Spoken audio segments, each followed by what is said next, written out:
Namaskar, I welcome you all to this series on war strategies. Every nation has a history associated to wars. Somewhere, we all are the children of the warriors. But the case of the Bharat is a bit unique.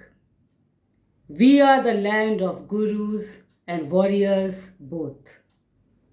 And in some cases, our gurus were always open to play the multiple roles at the same time. The sage, scientist, advisor, strategist, and if needed, the warrior too. It is the result of this flexibility and openness to improvisations in our approach that our warcraft and statecraft sound more mature and realistic. Hundreds of years back written Arthashastra talks about the sixfold of policy that a nation can adopt in a wartime scenario: war, peace, alliance, neutrality, marching, and double policy, making peace with one and waging war with another. Acharya Chanakya visualized the approach of a conqueror, the Vijigishu, his all possible alliances with friends as well as with enemies, and all possible war and peacetime scenarios that a country navigates through. And even Sri Tiruluvarji also mentioned many strategic aspects in his Thirukural. In Thirukural, Sri Tiruluvarji wrote that before taking any action, resolve all your doubts with the consideration of these five: cost, means, time, place, and the action itself. All these reflects that the sense of war and warcraft, war strategies, was always a part of our natural thought process. In fact, we fought the war of freedom with the same mind and spirit too. Post independence, we got involved in different kind of challenges. And gradually we started ignoring our natural thinking. And since then, the defenders of our country are indulged in a different kind of battle. A battle to defend our national cultural identity. It's an ongoing battle. From 2020, things have taken a new turn. We saw many of our aspirations evaporating before our eyes. We lost many precious lives, wealth, and a lot more. But it is in the middle of this crisis, in the middle of this challenging situation, we are also witnessing our fighting spirit coming back to surface. I believe as a nation at this time, our spirit of warrior at its best. So as a youth, this time is an opportunity to internalize the psychological and philosophical aspects of war, war strategies, and the spirit of winning. Visualizing a war without the spirit of winning is incomplete. I remember somewhere in 2008 when Israel was in the middle of a conflict. And in an interview, when somebody asked the former National Security Council head of Israel, Major General Uzi Dayan, that what are the objectives of Israel to go into the war? Mr. Uzi Dayan smiled and he said, "I am so sorry that I have to remind you such a basic thing, but the first thing about a war is very basic. We go to the war to win it. War is not like a sport or some event where we go to participate. That statement sum up the wartime mindset and approach. The goal is always to win, whatever is the weapon and whatever its size. Now let's talk about the next part, the war strategies. What are the war strategies and why do we need to know them? The existing war strategies of India, Japan, China, Europe, Russia, Israel, and other parts of the world are the classic texts on human behavior and psychology. Things have changed, time has changed, technology has accelerated the pace of human improvisations. But these aspects largely remain unaffected, and they still form the basis of present day strategic moves and their responses. The war strategies help us to know various creative improvisations to tackle a tough situation. They include different shades of the element of the surprise, and the cost of our moves can be life and death. But most importantly, the goal is always very clear. That is to win the war. But again, why war strategies? The ideas of no war, peace, borderless world, humanity, equality, liberty, global citizenship, universal basic income, etc. These can be the new forms of war strategies for some groups. These slogans, phrases, and jargons are designed by keeping the human psychology in mind, and they possess a magnetic power. The war strategies can help us to understand who are the real beneficiaries and the controlling powers behind them. Here I would like to add one more thing. When we hear these flowery slogans, which sounds good to our ears, let's say the borderless world, some questions comes to our mind. Some question we supposed to ask in our mind at that time. That okay, fine. But who will be the leader of this proposed system? And what would be the role of Bharat and Bharatiya in that?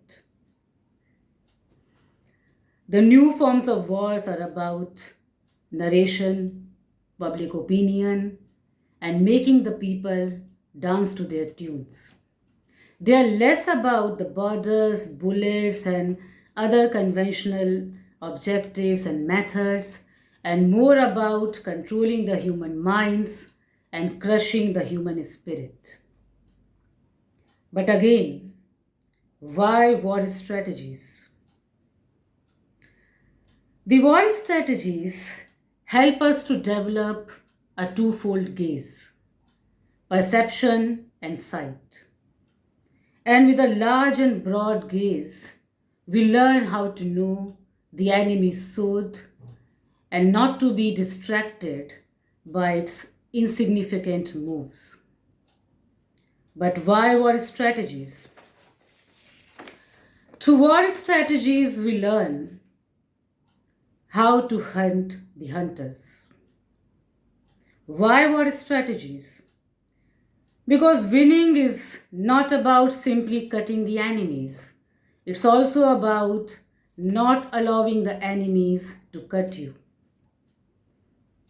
But why war strategies? The war strategies help us to have a clearer view of the things around us. And as it is said in the samurai culture of Japan, in a strategy, it is important to see the distant things as if they are close and to take a distant view of the close things. But why war strategy? Because the main principle in a war is to become host, not the guest. Receiving, defending, intercepting, obstructing, dodging at the last moment, that is being controlled by others. And it is this that is being a guest. He who controls is the host, the one who is controlled is the guest. But why war strategies? Because in a war, शौर्यबल and बाहुबल के साथ साथ we apply the psychology, human behavior, and the understanding of the philosophy as well. But why war strategies? Because while visualizing a warlike scenario, we learn how to channelize the positive and negative both kinds of energies. और ये माना जाता है कि a person who knows how to use the normality and dangers for the benefit of his country is surely a valued warrior. But why war strategies? War strategies help us to get rid of the fair-unfair cycles, or we can say the chakravyus of life. But why war strategies? Because in current time, no matter how much emphasis is being given to the slogans of peace, no more wars, make peace not war, war is destruction, plants not bullets, every life count, etc. But in reality, war is a natural aspect of the human life. Only its approach differs. An understanding of the existing war strategies can help us to tackle the new forms of wars as well as the upcoming ones. But again, why war strategies? Because through war strategies we learn how to make the right choices in a tough situation. And making the right choices, by right choices, we win. Our Foreign Minister C.S. Jaishankarji writes in his recent book, The India Way, that sometime even when the pathway is known, it is not being taken due to the lack of resolve or a fear of cost. And he also writes that playing by the rules is at the heart of the game in which the nations are indulging with each other. And by understanding the mindset of others, understanding the mind of others is often a key to assessing how far will they go and from what they will shrink. But still, if you ask me why war strategies, then I'll tell you the final thing. The defenders of our country have fought many battles in their life to build our present. And now it is our responsibility to defend and protect the future and to pass this fire to the next generation. That's why war strategies. Now let's talk about the next part, the samurai mind. When we hear the word samurai, the image of a warrior comes to our mind. A warrior who is the master of his craft, his strategy, and who deals with his opponent with a calm state of mind. I believe the samurai represents the best form of the spirit of the warrior. The samurai way give emphasis to cultivating the mental discipline, intuitive abilities, and internal factors involving the mind and spirit. There are many interesting stories and folk tales in the samurai culture of Japan. And one such story is about the story of the mysterious skills of an old cat. It's a very famous story. And the story outlines the different approaches and we can say the different levels of attainment through the attitude of a bunch of cats who were tasked to catch a rat, a ferocious rat. And there's a very famous saying that the corner rat will bite the cat. So the story is about dealing with the enemy in such a desperate situation. And it goes like this, if I tell you in brief, that once there was a samurai called Shokin. One day a large rat appeared in his house in the broad daylight and he started running here and there. Now the samurai decided to catch it. So he closed him in a room and set his cat to catch this rat. His cat tried hard but could not succeed. The rat was so powerful, he used to jump to the people's mouth and bite on their face. So the samurai decided to gather all the famous and well-known cats from his neighborhood. He gathered all the good rat catchers and tasked them to catch this rat now. Now there was a room, and in the corner of the room there was a rat, and when any of the cat come forward, the rat used to directly jump on their mouth or jump on their face and he used to bite them. So one by one all the cats tried hard but none of them could succeed. So finally the samurai got so angry and he decided to kill the rat himself. He picked up his wooden sword and started chasing around him. The rat was running here and there with a lightning spirit and he dodged so well that a samurai could not hit it. Instead, in the process, he damaged his own room, the paper walls and the windows and shattered a lot of things. So finally, he got exhausted and tired and he called his servant and asked him to bring a very famous yet old cat living very close to his house. When the servant brought the cat, the samurai saw it and realized that the cat is neither clever nor fast. Instead, it is quite dull and old. But since there was no other option left, so he decided to try with this cat and he just opened his door a bit. Now the moment this old cat, which the servant brought, the moment this cat entered the room, the rat sat motionless. And the cat did nothing.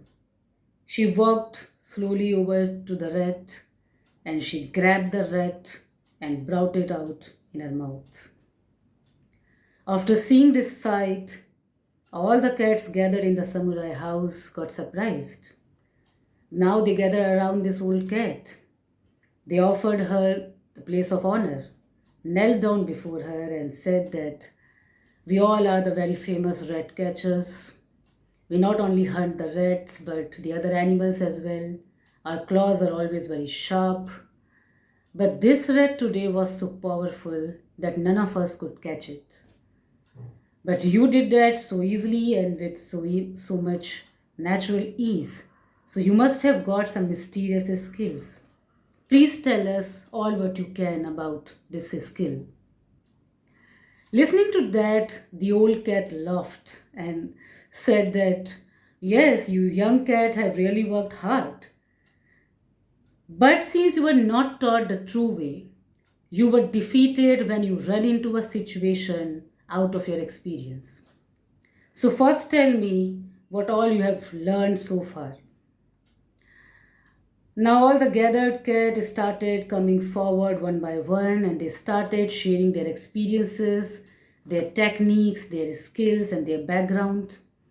And they talked about all those things which we hear in our normal life, which we generally give very much emphasis in the talks of strategy.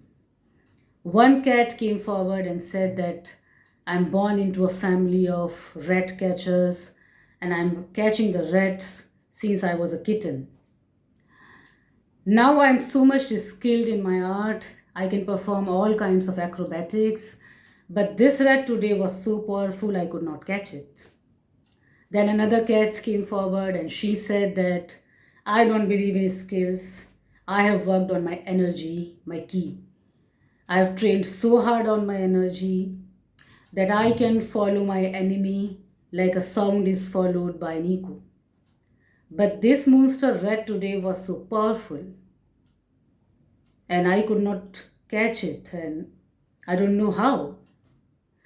Then another cat came forward and she said that she was quite older and she said that I believe in the power of the mind. So I have trained my mind. And now when I meet with my enemies, I do not let them know that what's going on in my mind. I meet them with a natural harmony. I do not oppose them and I used to blend with them just like they're another member of the community and then I catch them like a curtain catches the stones. I blend with them to an extent. But this rat was like a ghost and I could not try any of my tricks on him. So listening to all that, the old cat was smiling and she also guided them on their different points. But then finally she said that if you ask me what technique I used, my technique is very simple. Think of nothing, do nothing. When I move with intuition, I have no form. And when I'm formless, there is no one in the world who can oppose me. And she also said that the technique that I tried was the Mushin. I naturally respond in a state of no mind. Your mind originally has no form, so you should not clutter it with thoughts. When even a small object comes to your mind, when your mind holds even a small object, no matter how small it can be as small as a tiny grain. But in that moment, there is your enemy and there is you, opposed to each other. Now, with this kind of thinking in your mind, you would not be able to adapt to the changing situations spontaneously and skillfully. Even if you will win, it will be a blind victory, but you won't be able to learn anything out of it. So I adopt the state of no mindedness. The stories about other things as well, which are very popular in the martial art, not depending on just the skills and not showing the artificial harmony because the enemy can sense it, and channelizing the energy properly because you're thinking that your energy is high, but what if the energy of your enemy is more higher than yours? So she told all those things, but the overall message of the story was about the Mushin. So, what is Mushin? Mushin is the state of no mind. It is also called Mushin Notion, the state of the mind of no mind, or we can say the state of no mindedness. It's a poised, non action state that allow us to follow our intuitions. The great samurai strategist and warrior Miyamoto Musashi referred this as Munin Muso as well. No design, no conception. The ability to act calmly and naturally, even in the face of a danger. और ये माना जाता है that this is the best state of mind before taking any move or before dealing with your opponents. In our culture, Srimad Bhagavad Gita talks about attaining a state, a level higher than this. There is the idea of Sthita Pragya, the sage of stereo wisdom. And one must attain this state not just in danger and challenging situation, but in all the matters of life. That's the belief in our system. And describing this state, Bhagavan Shri Krishna said in Bhagavad Gita, Dukhveshnu digramana sukheshu vrigit ispraha bhitaragavai krodha isthit dhir muniruchyate. The one who is not disturbed, unaffected amidst the misery, who does not crave for the pleasure, and who is free from the attachment, fear, and anger, is called the sage of stereo wisdom.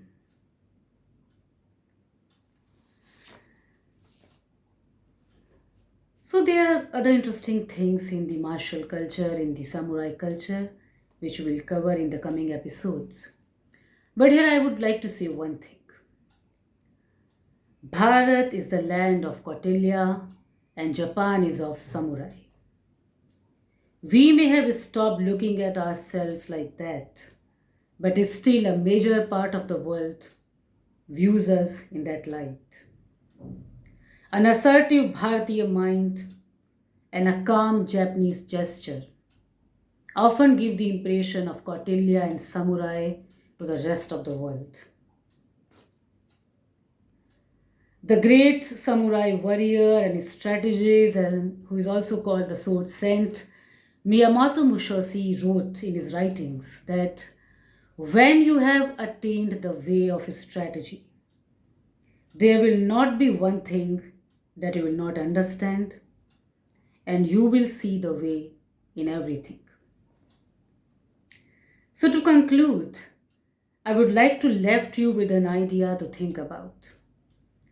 This idea I framed by exploring the Arthashastra and samurai literature. And I was thinking that how our kids who are growing watching the Spider-Man, Superman, and now Avengers and all kind of science fiction stuff would believe and would be made to believe that the problems of the world can be solved by Kautilyan approach and samurai spirit as well. So an idea came to my mind that in the system design, what you see is what you get approach has dominated the designs for so many years. So now we will have to think about something like what you see is what you aim kind of approach.